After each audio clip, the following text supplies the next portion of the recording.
Well, folks, welcome to one more edition of Politics and Right. I'm McCarthy, your host. Thank you so kindly for being part of the show.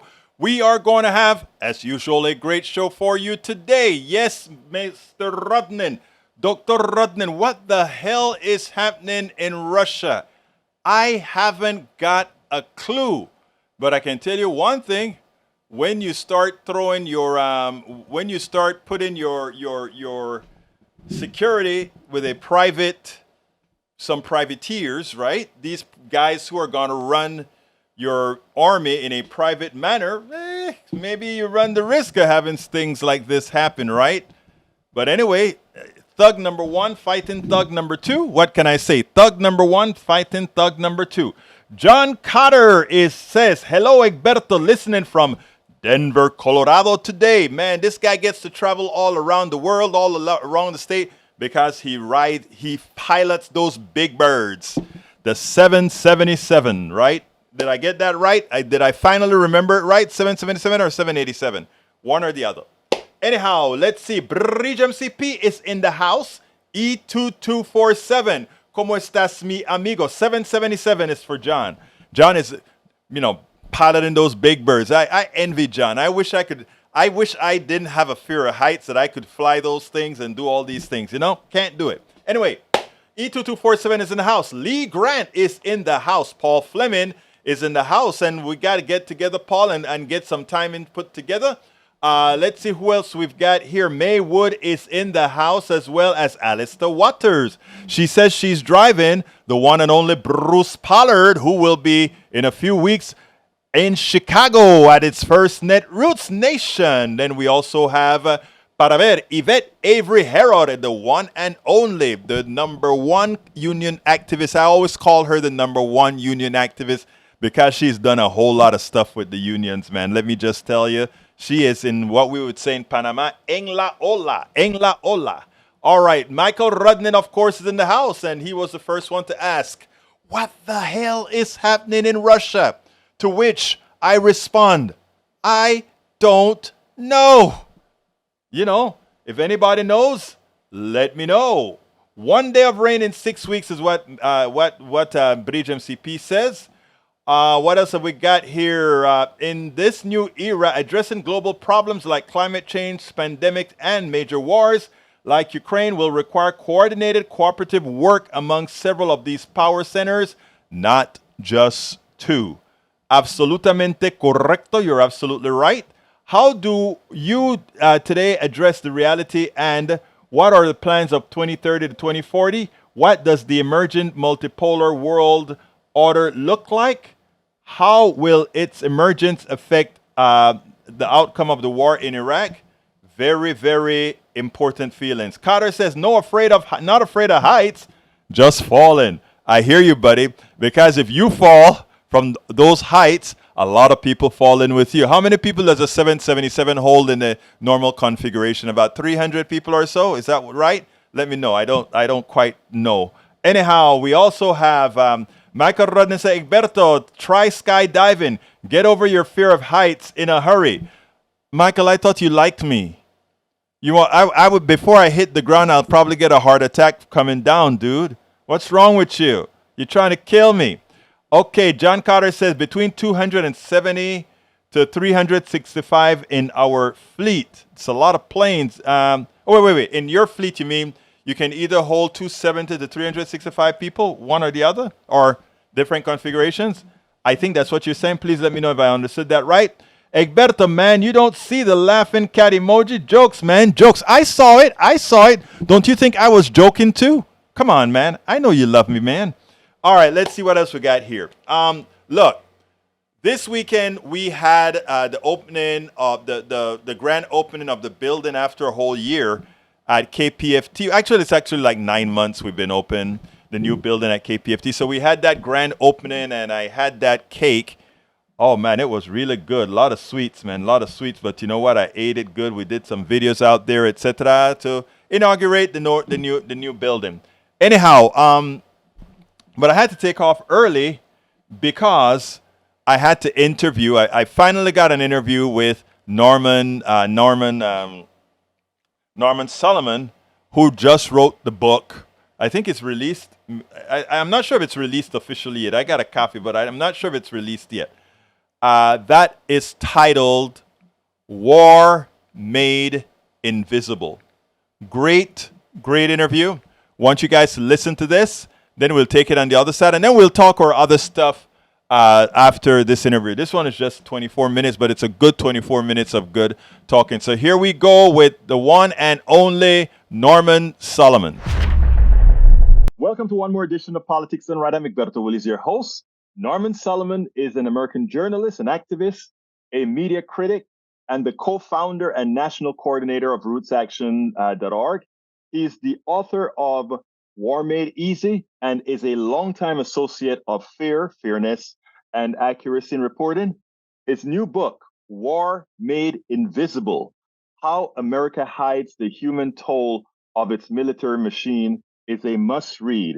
Every single person that has read this book thus far finds it a must read, especially in these militaristic times that we are here in the United States of America. Welcome to Politics Done Right, Norman Solomon.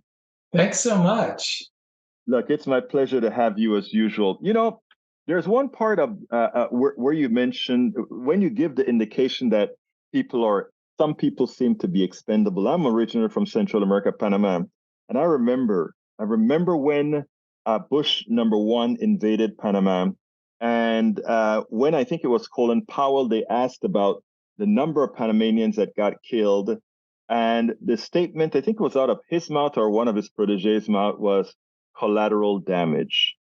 And just when I read the title of your book, that is the first thing that came to mind: people as collateral damage. Why did you write this book? I wrote it really much because of the point that you're raising here, that in the US media and politics, whether it's acknowledged directly or not, some people are expendable and some people aren't. And a couple of years after that invasion of Panama, when the United States killed, according to the Pentagon, about 100,000 Iraqi people in 6 weeks, Time magazine gave a definition of collateral damage.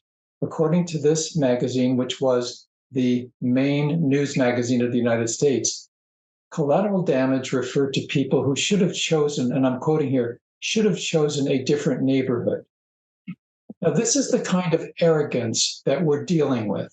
And in the 1980s, we had the effort of the United States of America from the White House to overcome what it often described out of the Oval Office as something bad that had taken place. It was called the Vietnam Syndrome because, according to the military authorities and the presidents, this was a bad thing. People after the Vietnam War in the United States, some of them, many were very hesitant or even opposed to the US intervening. So during the 80s, we had, of course, the invasion of Grenada, then the invasion of Panama, and that was a run-up.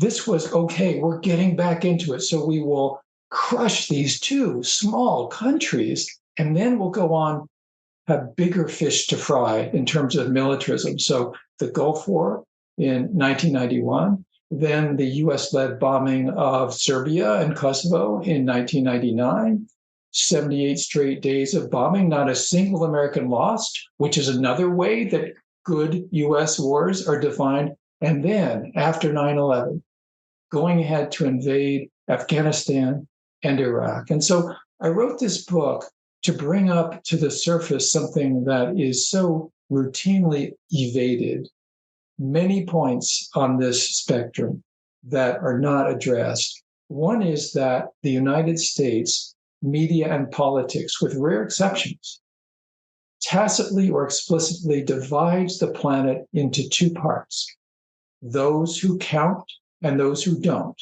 those who suffer, whose grief matters, and those whose grief does not matter. And not coincidentally, the people whose grief does not matter, according to US media and dominant politics, are people whose suffering is caused by the US military.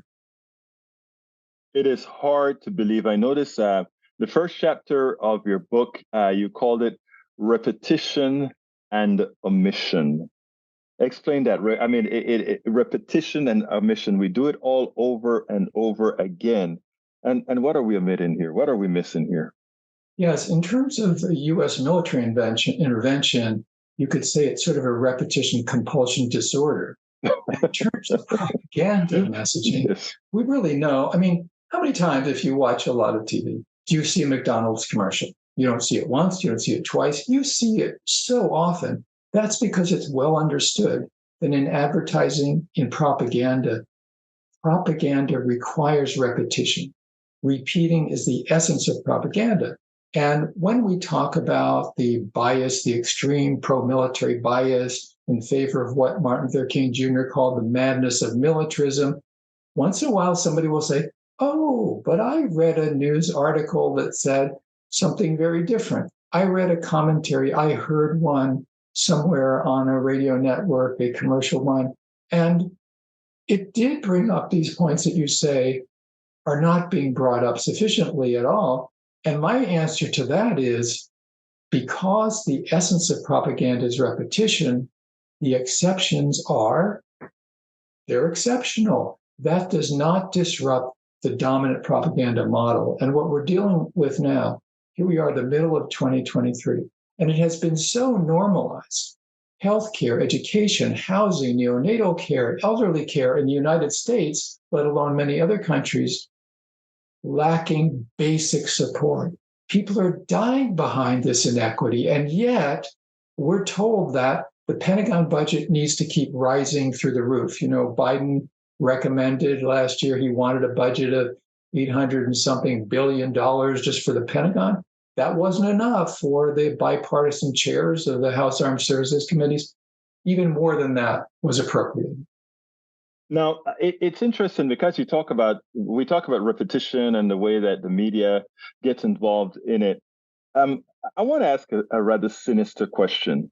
Is the media generally supportive or the way they interpret these military actions from the United States as benevolent because they get a profit from all these advertisers that we have on TV? Again, you see a lot of Lockheed commercials, Martin Marietta commercials, and all these others on these stations. Are they sort of feeding, not wanting to bite the hands that feed them, in effect?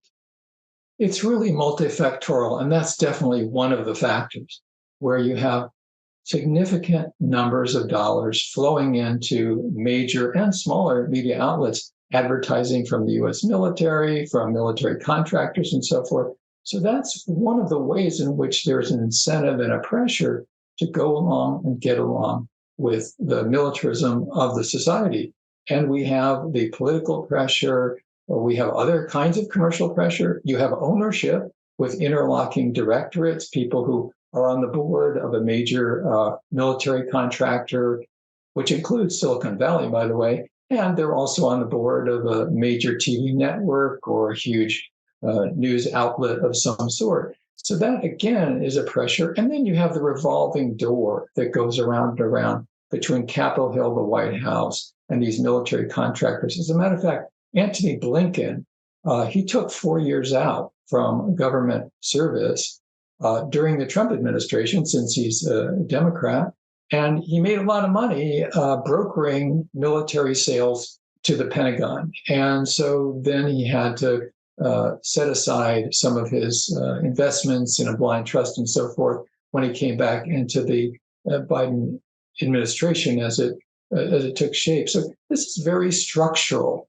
And in terms of domestic policies, and I know in Politics Done Right, you cover this extensively, a big difference between Democrats and Republicans on healthcare, on education, on civil liberties, on democracy. Of course, we want the Democrats to be much stronger for human rights on these issues, often falling short. But let's face it, the Republicans are neo-fascists in Congress. So that's a big difference in domestic policies. However, once you get to what's been referred to often as beyond the water's edge, there becomes a unity, you might say an imperial unity, where it's very hard. You know, once you get away from an issue, say like on climate change, global warming, where there is a difference, but in terms of military expenditures and intervention, Democrats and Republicans on Capitol Hill, it's more like that. They're two peas in a militaristic pot. Let me ask you something about that, Norm, because that is something that we see that, I mean, it's very, very obvious.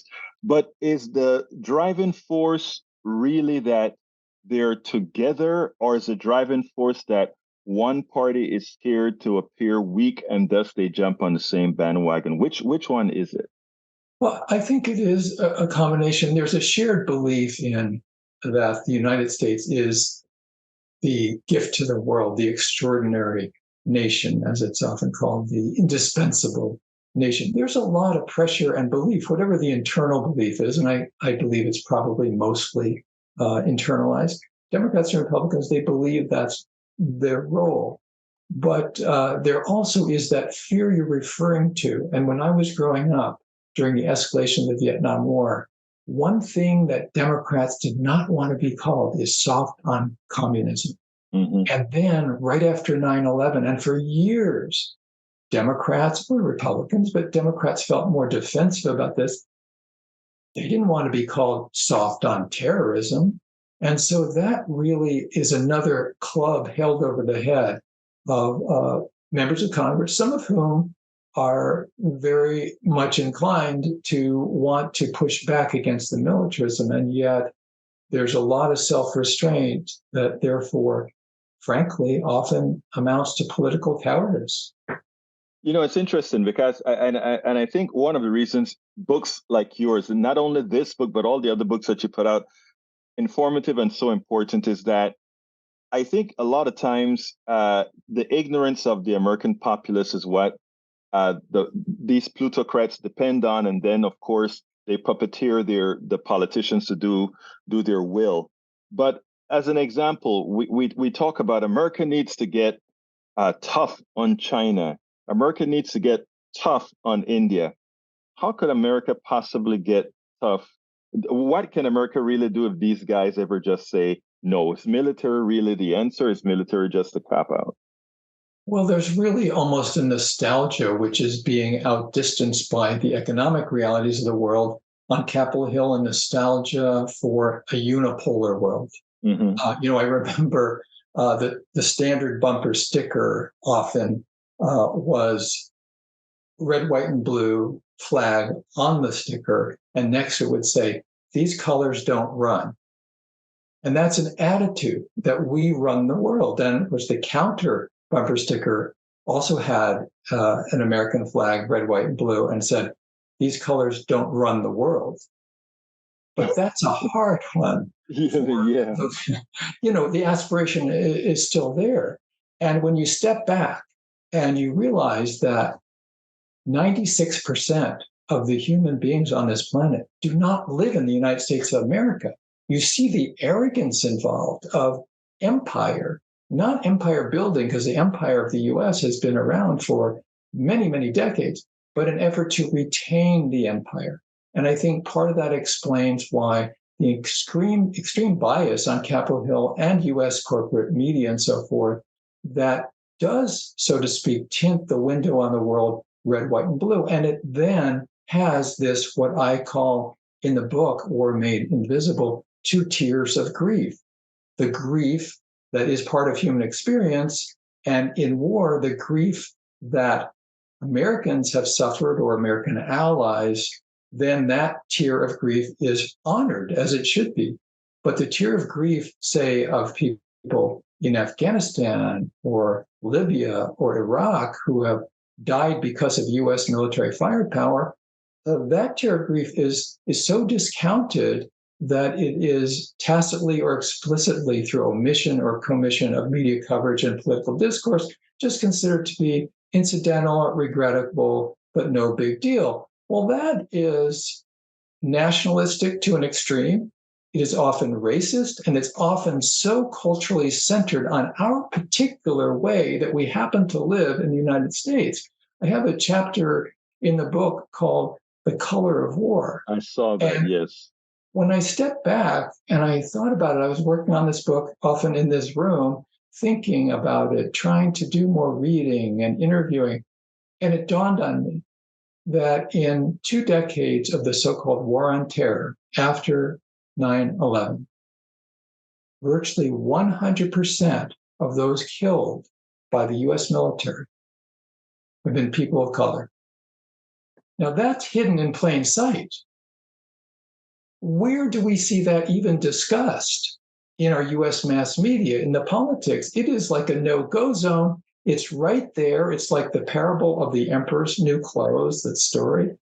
Who's going to say it? Who's going to say that out loud so that we can all talk about it? And to be very clear, in my book, and this is part of why I called it War Remain Invisible, I say very explicitly that we need to understand how this is hidden from us. And yet it's happening. It's right in front of us. So I want to be very explicit about this. The United States government does not bomb countries because people of color live there.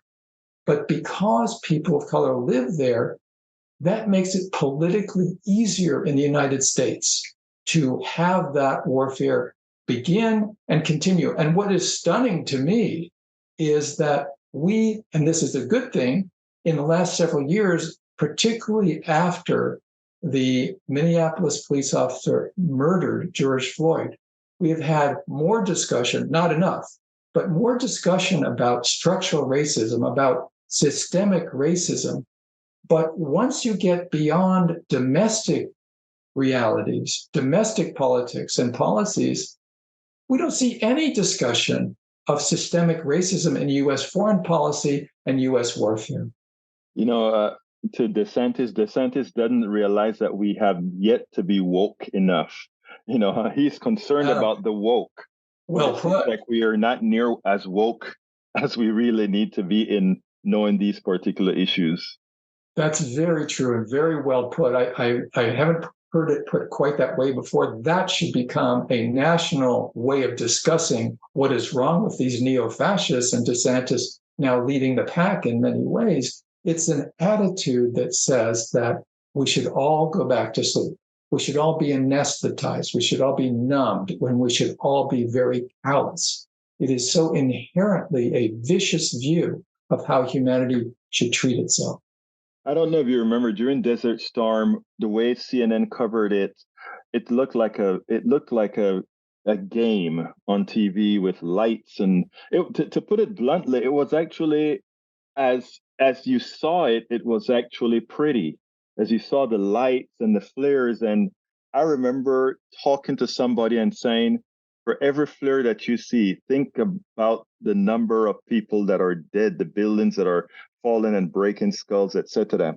We in the United States, our media, were not allowed to see the carnage. But in Panama, in Costa Rica, in Dominican Republic, etc., their media actually saw the bones and the spilled blood and the cracked heads open. We couldn't see that here. So to us, it was a game that was being played.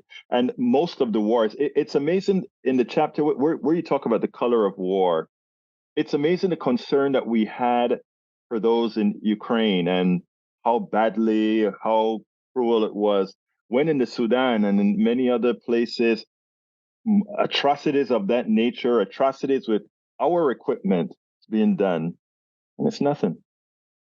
It's very much a normalized bias that is so extreme that it fits into what people seem to believe quite often is just natural. I use that cliche, but it's perhaps appropriate. The fish in the water who says, "What water?" This is the baseline 24/7, 365 in the media. If we had news media in this country that was truly willing and able to function without fear or favor, then as you referred to, yes, we would have this empathetic coverage of people who are suffering because of this horrible Russian invasion and war on Ukraine. We would also have similar coverage and empathy for people around the world suffering from warfare, and especially difficult for any major media outlet to wrap its journalistic mind around, is that people who are being killed, and this is still going on, by the way, as my book documents, under the quote war on terror subsidized by US taxpayers, those people, if their suffering were being covered with anywhere near the kind of empathy that we're getting for people in Ukraine in US media, it would cause a tremendous difference in the political atmosphere of this country. Amazing. Now, Norman, what would you like? First of all, for those that are listening, these are the types of books that we need to get out there. More of us need to be reading these types of books because we're being anesthetized by the mainstream media. That's what's really occurring here. So I will urge folks to go out and get actually not only this particular book, War Made Invisible, but also War Made Easy. Remember, we spoke about War Made Easy as well. Those books should be bought combined. I mean, this new one, of course, but combined, very important. What do you hope? And I don't like to use the word hope. Yeah. So I'm going to change that. What do you want to occur from those reading your books and those talking about your books? What I want for response to the book is very much related to what you just referred to, Egberto, which is that the anesthetic, the anesthetized atmosphere of our society in the United States needs to have a big jolt that sustains us being awake constantly.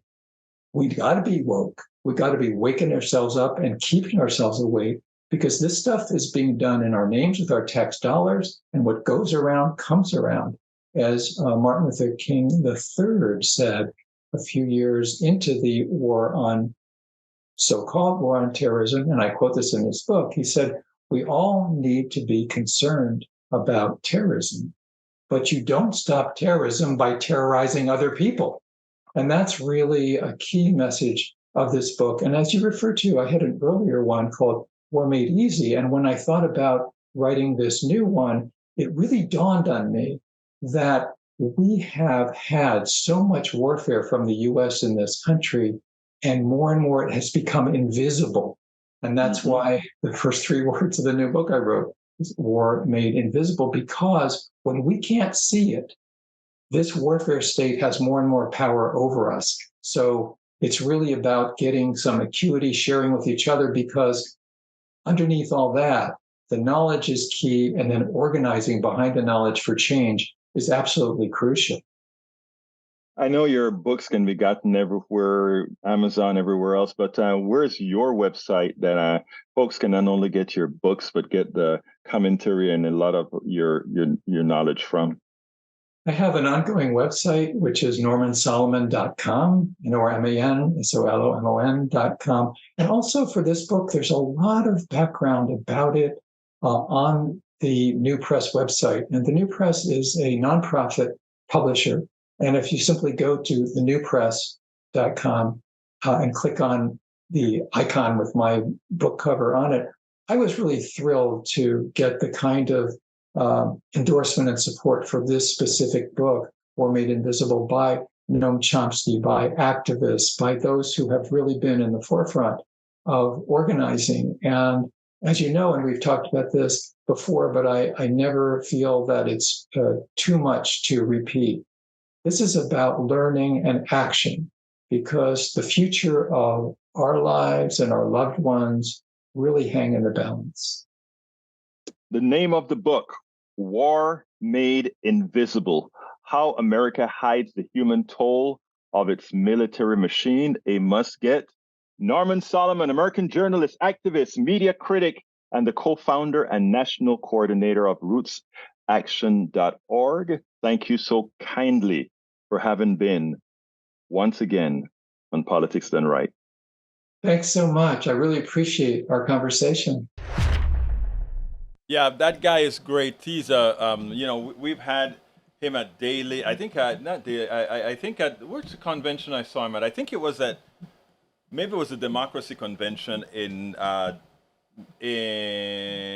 was it Minnesota? No, it was in Madison, Wisconsin. I think it was. Anyhow, thank you, Breach. Thank you, Michael. Michael has an interesting put up on the screen here that I want to show you guys, because this is ridiculous, right? the budget that Biden proposes, and remember this, the Republicans wanted $40 billion more to this. Pentagon, $886 billion. DHS, VA, DOS, military, all that kind of stuff, prisons, all that kind of stuff, $225 billion. Social programs, $584 billion. You know, Biden used to say this statement. He used to say, show me your budget and I show you what you really care for. That tells the story. That's the American story. And unless we understand that and we change that, you know, China, we talk about how bad China is and what kind of a country it is, etc. Forget about what you assume or what you think about China or what's in their hearts. I cannot judge somebody from what's in their hearts because I can't see their hearts. I can only see what they do. I can only see what they invest in. I can only see what they care for outwardly. And the impression that China has given the rest of the world, Central America, South America, Africa, is they're going in there and they're building resources. Look, I don't care what's in their heart. What they're doing are not blowing stuff up. They're actually building stuff. Jamaica just got a multifaceted freeway from one end of Jamaica to the next end of Jamaica. It's a toll road built, increasing commerce, etc. A few Jamaicans have told me. If you go into places like Panama and other places, they're investing into building things. We are investing into destroying things. We're investing into cruise missiles. We first rip people off in charging more than it's worth. When we talk about corruption, when we talk about all these things, we just need to look in the mirror. I'm not talking about we, the people. I'm talking about they, the corporations. Look in the mirror.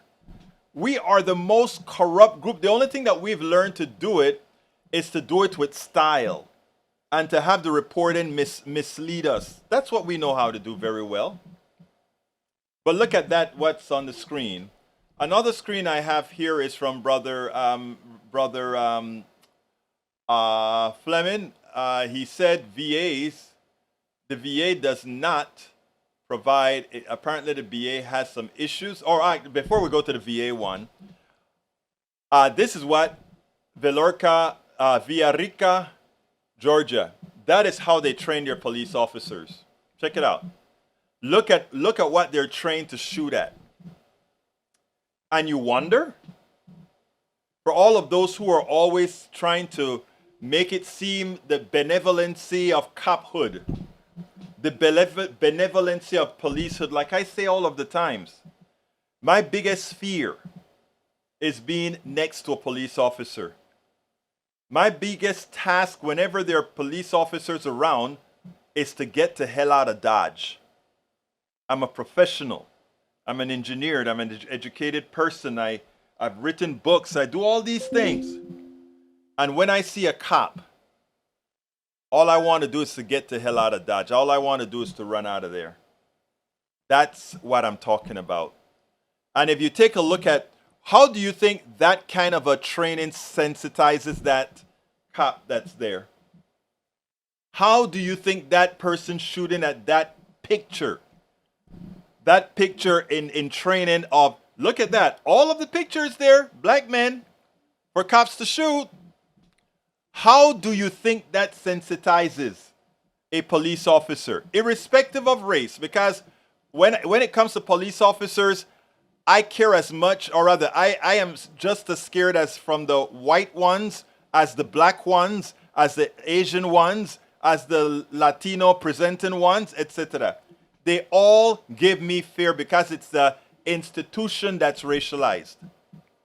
And by the way, I have a lot of relatives that are cops. Okay? So please, thank you for giving me that picture there, Dr. Fleming. I think it is of interest to have shown that picture.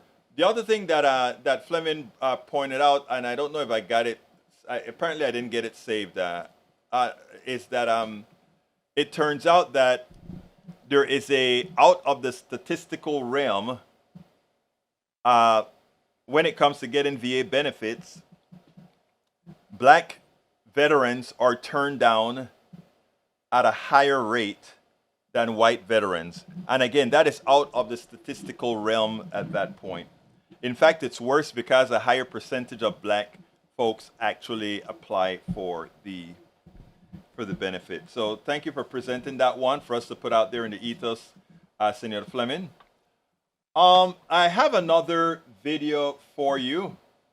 This one has to do with Michael Steele, former chairman of the Republican Party, and Chairman Steele makes it clear Trump can win again.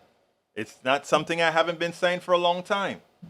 Trump can win again, and it's not all that difficult. A few days ago on my KPFT program, I pointed out that the thing that gave me the most fear was that we worked hard, and John Cutter, who is in the House, can attest to that, because John ran several organizations that really got the vote out. Overperformed everywhere in this area because of the work he and his team's done. But interestingly, we brought out a ton more people for Biden. As you can see in the vote, Biden got 81 million plus votes, unheard of. But the person that got the second most amount of votes in this country was Donald Trump, 74 million. And you wonder, what if we hadn't gotten scared in 2020 and busted our butts to get people out? It would have been President Trump for this next term, and likely the next term as well, because he was going to find a way to stay in office again. And you ask yourself the question, what's going on in America? What is it that's going on in America? I saw Michael Steele attempt, as a former Republican chair, attempt to answer that. I want you to listen to this, and then we'll take it on the other side. I want to go to my friend Michael Steele now, the former RNC chair who knows Republican politics backwards and forwards. So in 2016, there was still a little bit of delusional thinking that at some point, Donald Trump was going to go away. I think that now by this stage in the game, people aren't as delusional, but I'm surprised that people were surprised that Donald Trump had such strength in this NBC poll, because it's what so many people have been saying for a while now, if you're really watching the Republican electorate. Mm-hmm. So what would it take, in your estimation, for Donald Trump not to be the 2024 nominee? An act of God. I don't know. Think about it. This man is 37 indictment, 37 count indictment, and its numbers go up. So, this is baking itself in a way that I just don't see any of these candidates that are running against him in this primary not just chipping away at least, but actually gaining enough sufficient ground to become a credible number two, to narrow the race to just two people that, would excite and bring into the mix those Republican voters who are about 60% of whom do not support or do not vote in primaries, Republican primaries. That's a big number. And there are lanes there that can be created for that. But I just don't see where that comes down at this point. Donald Trump is one of these political figures, once in a lifetime. Unfortunately for us, it's our lifetime, that has this kind of hold on a political party that, by the way, he could give two rats patooties about. This is just like going from one vehicle to the next. It's a better driving political car for him, that he can manipulate the gears seamlessly, easily. And it's exampled in the polling that Vaughn is sharing with us, that this is the kind of hold he has. So yeah, who takes him out? I think even God Almighty is saying, well, we may need to have a meeting on that, you know? Well, I don't Michael know. Steele, you know what that is, though. Doing better, your conspiracy theories sticking, doing better as indictments pile up. I mean, some would call that a cult. Some would call that fascist tendencies. Yeah, no, he plays to that extraordinarily well. And again, how much of that is true belief and true intent by Donald Trump? He's a transactional guy. What do I need in the transaction to make it work for me, right? But the other side of it is people believe that. They latch onto it, and it picks, a side for them that they're much more inclined towards. And so that's how he locks it in.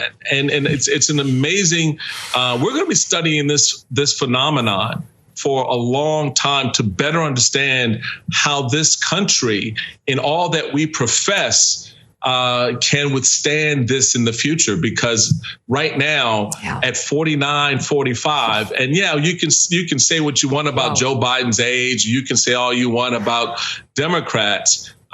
This is less about them and a lot more about a country that's inclined towards some of the things Donald Trump is putting out there.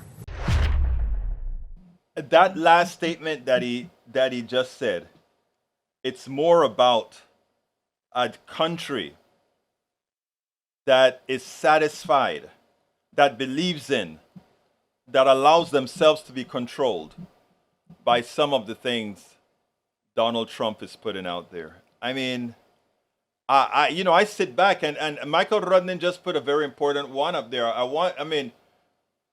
This is something that we have to beat. Look at this. I want you guys to see this. List of presidential candidates by votes in one election. Joe Biden won 81 million people in that 2020 election. Donald Trump won 74 million. Okay, each of them, So Donald Trump lost by over 7 million votes. Okay? By over 7 million votes. All of you listening to me right now, I want you to understand something profound. In as much as Donald Trump lost by 7.1 million people, Hillary Clinton lost the Electoral College by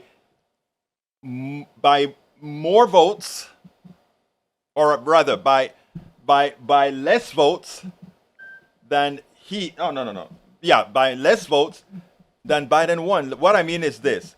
If Hillary Clinton had gotten, I think it was 60-something more thousand votes in 3 states, her $3 million win would have been, popular win would have been enough to carry the day.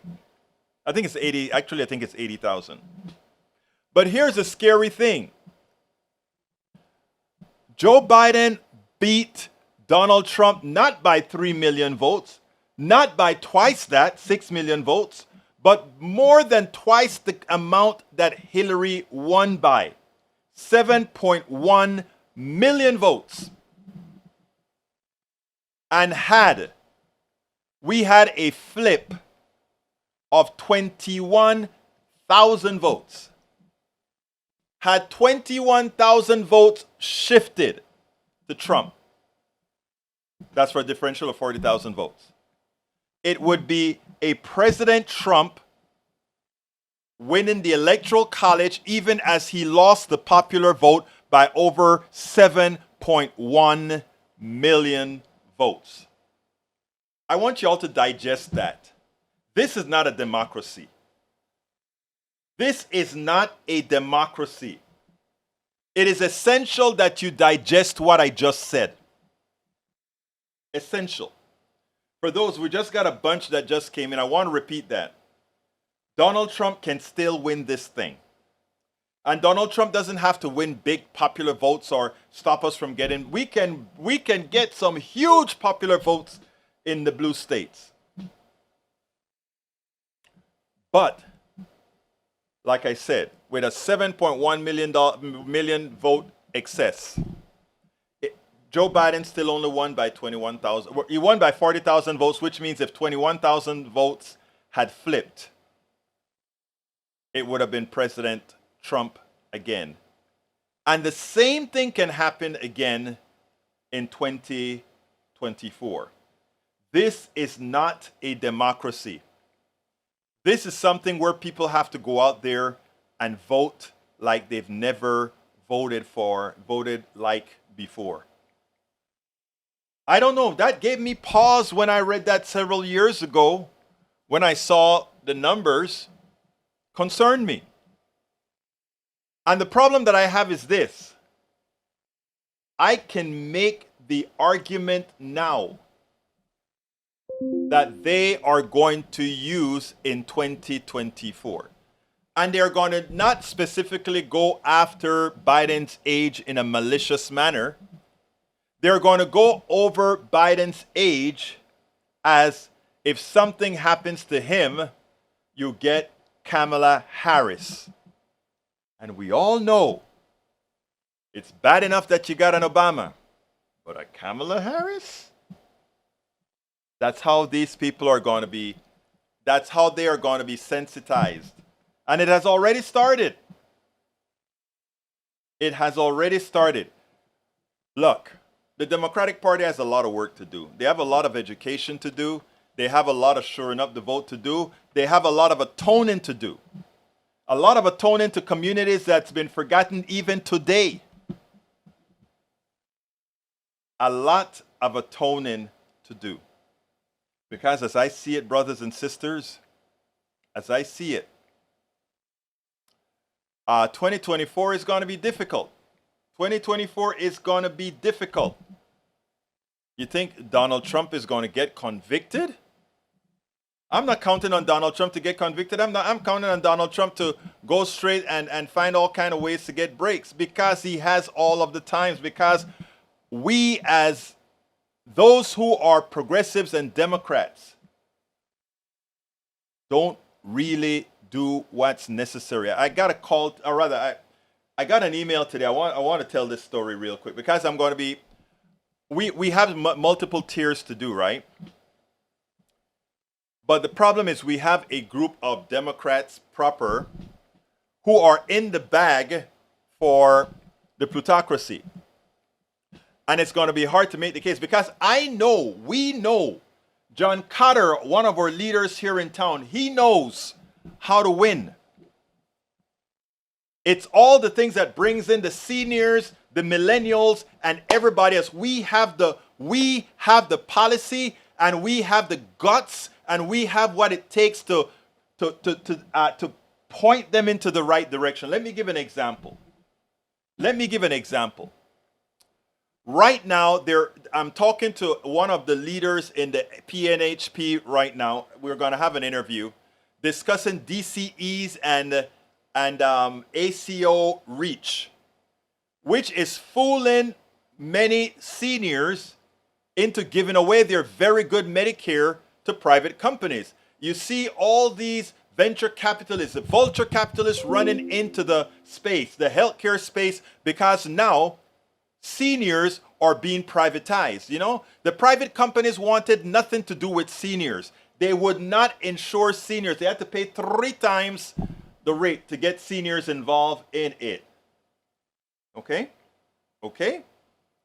But now, the thugs in Congress, including some Democratic thugs, are supporting DCEs and ACO reach, which allows these vulture capitalists to come in, privatize healthcare, and do it behind your backs. And do it behind their backs. Okay, my head hurts. I got a bit too excited there. But here's the deal. We have to come out and say, we are not going to allow that to happen. We are going to really give you choices. We are going to do all these things. When it comes to student loans, we're going to say, not only are we going to give you student loans, all our brothers and sisters in Appalachia, you are going to get whatever resources you need to improve your life. And we're not going to cede Appalachia to Reds. We are going to send, if you go to Crystal Ball supported a lot of Democrats that were running in these rural areas. That I need to get Crystal Ball on the program. That's running in Appalachia. She's from Appalachia. That go out there and engage all our brothers and sisters in Appalachia to make a difference. Let them know we care. We are not these caricatures with horns. It's like what I told you, that woman spoke to me forever in Starbucks. And when she realized that I was a progressive, a real lefty progressive liberal, she get red face. But you are so nice. Folks, the work that Democrats need to do to win over people is the work that Republicans have done. I've seen them doing it. I've been in conferences where they do it. We aren't. When they talk about we having elitist folks in ivory towers doing stuff, it's the truth. When we're spending, all those pieces of mail that you get, give the DHCC, give the DCCC, give the DSCC all this money. Do you think that money go into the hood, into Appalachia, and into the ghettos, and into all these other areas with people who work these communities, who, if you gave them $100, give them $100 to go out there and bring people, talk to people about what you're going to do, engage people. Let people know you exist, your skin, bones, blood, flesh. Let them know. Right? They will start voting their interest, and they'll know that their interest, that voting Republican is anathema to humanity. It's anathema to health care. It's anathema to child care. It's anathema to all these things because they don't believe in it. They're Ayn Randian individualists. Even though Ayn Rand had to go on Social Security on her deathbed. Look, we got a lot of work to do. And we should start doing it. Okay? We should start doing it. I know I have a lot of stuff to read. I can't go through it now because we only have 3 more minutes left. But I want to thank you guys for all that you do here, for being here. I want to beg of you, share the videos. I also do. I turn all of this into a podcast. If you go to, I'm going to pull this up here, but there are several asks that I have right now. If you are on YouTube right now, please click that join button. Become a member. Help us promote this message. Help us get to the people, not only the ones listening. I am going to talk to folks in Appalachia. I'm going to be going out there to Netroots in Chicago. I'm going to go to a couple of those AM radio stations that are going to be there and have a chat with these people. How can we reach these people? Because it's not those folks in